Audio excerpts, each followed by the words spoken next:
acara taklimat dari Bapak Presiden kepada rektor dan guru besar.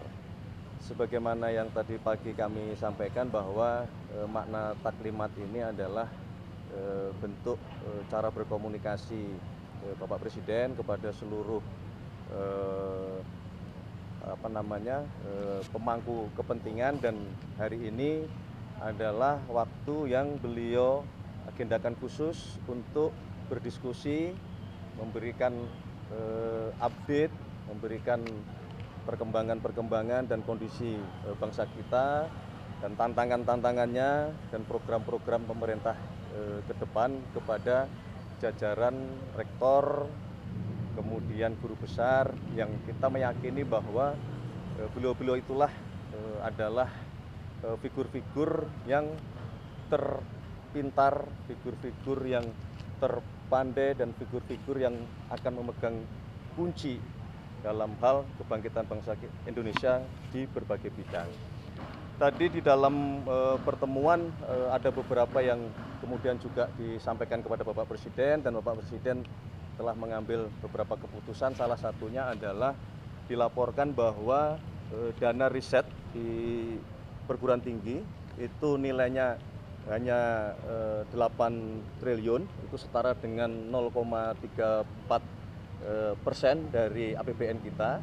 Dan oleh karena itulah dalam forum tadi Bapak Presiden langsung memutuskan untuk memberikan tambahan dana anggaran sebesar 4 triliun yang harapannya ini dapat memperkuat riset-riset untuk seluruh universitas, termasuk bekerjasama dengan BRIN. Tetapi juga beliau memberikan penekanan bahwa riset-riset tersebut diutamakan untuk yang pertama mengejar swasembada pangan, kemudian mengejar swasembada energi, yang ketiga mempersiapkan industrialisasi dan hilirisasi yang tahun ini akan mulai dilakukan groundbreaking besar-besaran, yang tentunya membutuhkan sumber daya manusia yang menguasai ilmu pengetahuan dan teknologi. Saya kira itu yang dapat kami sampaikan, dan terakhir ada permohonan juga dari para rektor dan guru besar untuk forum-forum seperti ini lebih dirutinkan kembali. Salah satunya, jadi dilaporkan juga kepada Bapak Presiden berapa jumlah adik-adik mahasiswa sekarang yang sedang belajar, jadi kurang lebih ada sekitar 9,9 juta. Kemudian berapa yang sudah mendapatkan beasiswa dalam berbagai bentuk, salah satunya misalnya KIP yang baru 1,1 juta penerima. Nah, disitulah juga Bapak Presiden memberikan arahan untuk kepada kami, terutama Mendikti Saintek dan kami sebagai Mensesnek, untuk mencoba menghitung ulang, memformulakan ulang bagaimana memperbesar sebanyak-banyaknya penerima beasiswa. Termasuk tadi juga beliau memberikan arahan untuk alokasi peruntukan dari beasiswa LPDP untuk diperbanyak ke STEM. Ya, tadi beliau sempat menyampaikan berharap mencapai di atas 80%, karena kita memang konsentrasi untuk mengejar ketertinggalan kita terlebih dahulu di dalam hal penguasaan ilmu pengetahuan dan teknologi.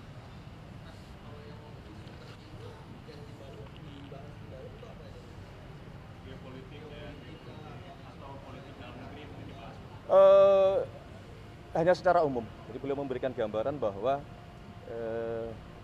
maksud dari geopolitik adalah bahwa kita sebagai bangsa, sekali lagi berkali-kali Bapak Presiden menekankan bahwa kita harus berpikir untuk kita mandiri. Ya, jadi penekanannya lebih secara umum kalau dari sisi geopolitik. Oleh karena itulah beliau meminta support kepada para rektor, guru besar, karena bagaimanapun rektor dan guru besar beserta dengan sivitas akademika dan para mahasiswa melakukan inovasi-inovasi, tapi dalam kerangka mengejar swasembada pangan, mengejar swasembada energi, mandiri secara teknologi. Tadi beliau juga menyinggung tentang mobil nasional. Itulah arah ke depan yang dikehendaki oleh Bapak Presiden untuk menjadi cita-cita kita bersama sebagai satu bangsa. Cukup? Tadi salah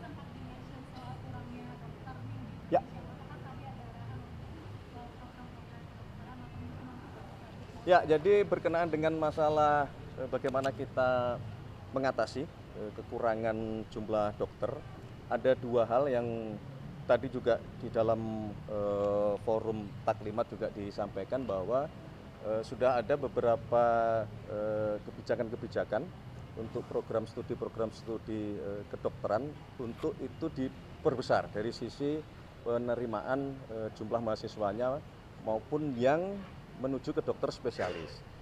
Yang kedua, memang mau tidak mau nampaknya kita harus memberanikan diri untuk mau tidak mau kita membuat fakultas baru untuk kedokteran umum, kemudian kita juga kekurangan dokter gigi, kita juga harus kuat dalam hal farmasi, kita juga harus kuat dalam teknologi kesehatan untuk mengoperasionalkan alat-alat kesehatan yang sekarang semua berbasis teknologi. Jadi dua hal itu untuk khusus untuk yang diskusi mengenai kekurangan kita dalam hal dokter dan kesehatan.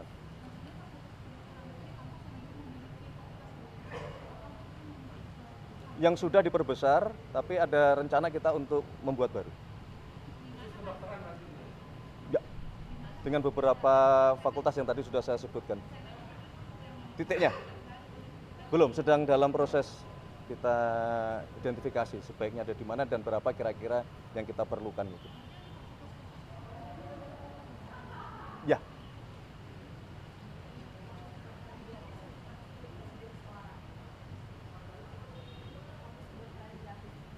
Ya itu tadi yang saya sampaikan itu. Jadi dalam program itu akan direncanakan full scholarship, artinya berbeasiswa penuh. Mas tadi soal waktu rektor sempat menyebut mereka berharap ada pergerakan terhadap perguruan tinggi dan mereka optimis akan segera terwujud mas. Nah ini soal kaitannya dengan penambahan dana desa itu akan dilakukan apa mas? Tahun ini, jadi diminta untuk ya masuk di tahun anggaran 2026. Kalau keberpihakan lainnya mungkin mas yang selain dana desa yang akan dilakukan pemerintah terhadap perguruan tinggi apalagi? Itu tadi kan saya sudah sampaikan bahwa kita sedang diminta untuk melakukan telaah terhadap kondisi seluruh universitas kita. Ini kan keberpihakan ini kan terjemahannya banyak ya kan. Misalnya mengenai jumlah universitas kita, mengenai jenis atau jumlah program-program studi kita, mengenai kelanjutan dari hasil lulusan universitas-universitas kita, supaya ketika lulus ini sinkron dengan keterbukaan atau ketersediaan lapangan pekerjaan. Ini bagian yang tadi kami sampaikan bahwa ini kami sedang membentuk tim dengan dipimpin oleh Mendikti Saintek yang bekerja sama dengan beberapa kementerian yang lain, ada Menteri Tenaga Kerja, ada Menteri Perdagangan, ada Menteri Perindustrian, supaya semuanya menjadi satu kesatuan sebuah grand design ekosistem yang memang berawal dari pendidikan, tetapi ujungnya setelah lulus kan tentunya harus bisa mengawaki beberapa program-program prioritas pemerintah dan terutama menggerakkan ekonomi kita.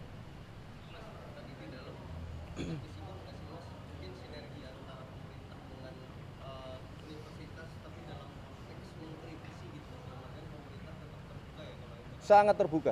Salah satu contoh yang sangat terbuka ini, tapi ini bukan karena saya dari UGM ya. Jadi ini Direktur UGM menyampaikan kepada kami dan beliau memang rutin mengirimkan semacam usulan dari Universitas Gadjah Mada untuk pemerintahan Presiden Prabowo Subianto, dan kami rutin menerima tidak hanya dari UGM.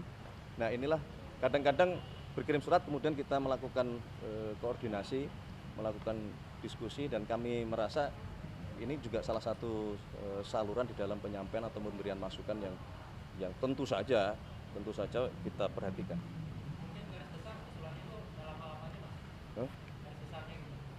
Belum kan kita baru terima. Kita ngintip boleh nggak mas?